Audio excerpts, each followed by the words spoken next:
What's up, agents? It's Chastin J Miles. What you're going to see in this video is one of our role play training sessions here with my team. We played a little game where an agent had to pull a card which had a common scenario that tends to happen quite often and immediately react to that card. So my role is playing the client, and whatever has happened with me, whatever I'm thinking, whatever I've said is on that card and they have to answer to it. So you'll get to watch and see in real time the correct way or just a way to answer or overcome this objection. So stay tuned.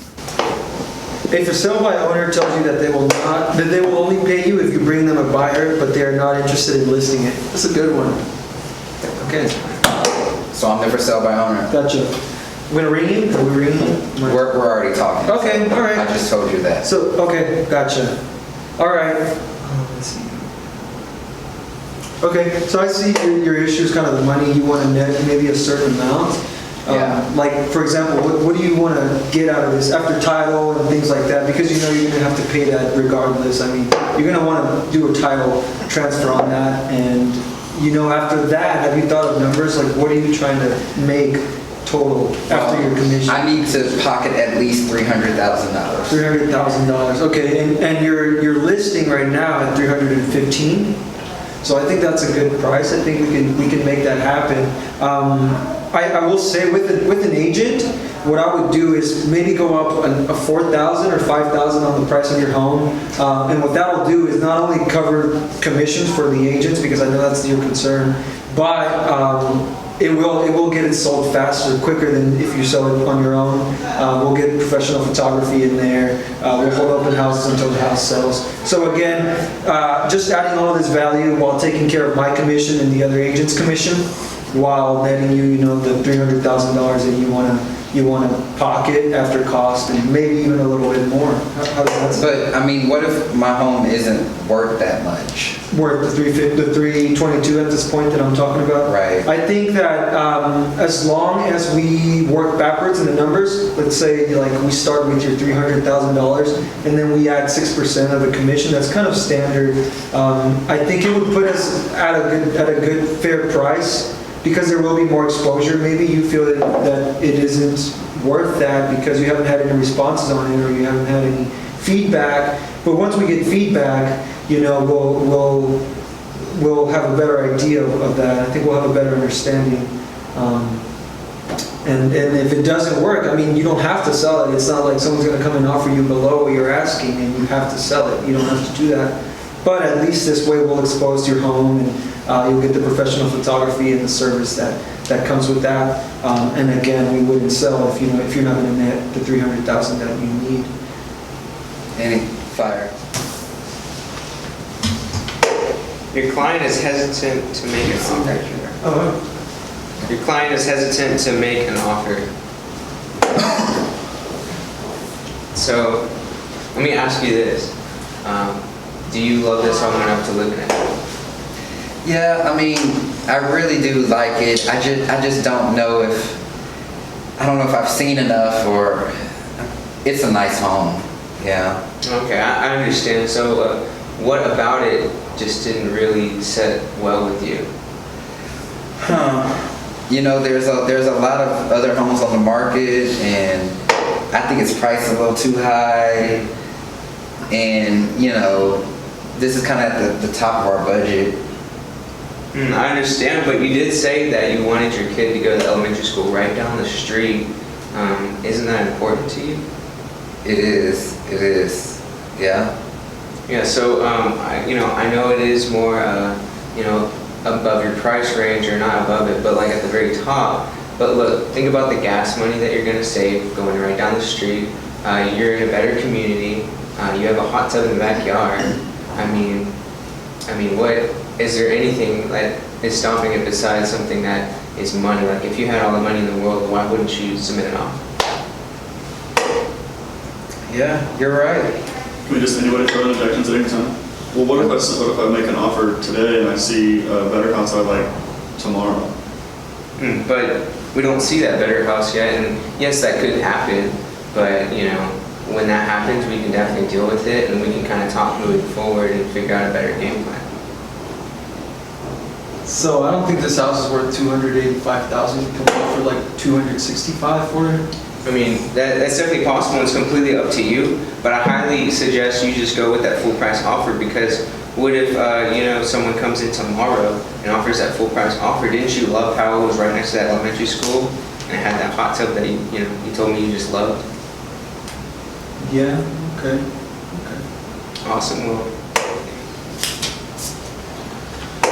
We've been working with a buyer and they would like to make a really low offer on the property, but they really want the property. So how low were you thinking? So it's listed at 300. I think that no more than 230. What about that property makes you think that it's not worth the 300 that they're asking for?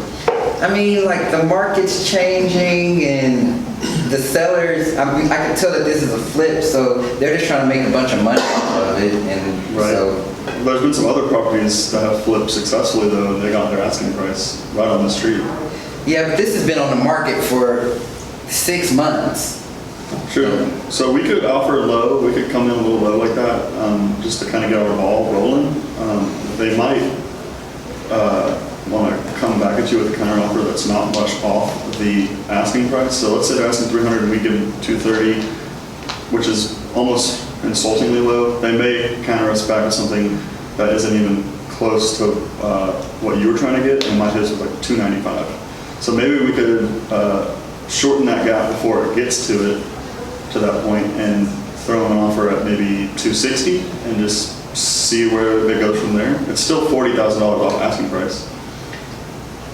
If we make an offer for 260, that's the highest I'm willing to go. That's your absolute best and final? That's why I want to go in at 230. But if you said that we should go in at 260, I can't pay any more than that. I think we should probably just go in our best and final right off the bat, just because I don't think they're going to work with us too much if we start with 230. Okay. You call a buyer who's went ghost on you, and they finally picked up the phone. Okay. All right. Hey, Chastin, how you doing? Oh, Thomas, hey. Yeah, this is Thomas. How you doing? I know it's been a while since we last spoken, but I remember you mentioned that you were very interested in this one specific property down in Frisco, so I wanted to kind of follow up with you and see what your interests were. Oh, I mean, yeah. I've just been real busy.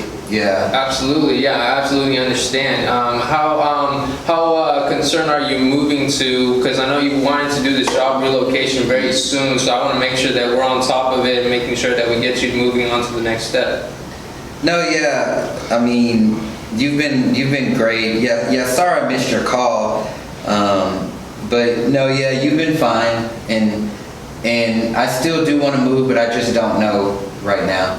Oh, okay, well, absolutely, of course. Now, I remember, with all due respect, I know you have about 2 months before you relocate to this other job, and a 40-minute drive from where you lived prior. So, I mean, if you'd like, for myself, if it was to, okay with you, I'm more than open to going toward these properties from my personally, and then just providing you the feedback. So it saves you time. I know you're a busy person and all, so I want to make sure it's most convenient for you that you can at least get to view the specific properties that I'm showing you. Yeah, I'd like that. That would be cool. That'll work? Okay, great. And then whichever one catches your eye, one day out of the week, whenever it's convenient, like on the weekend or so, then maybe we can go check them out, and then, grab a coffee, grab some lunch. I'm more than happy to provide the best for you.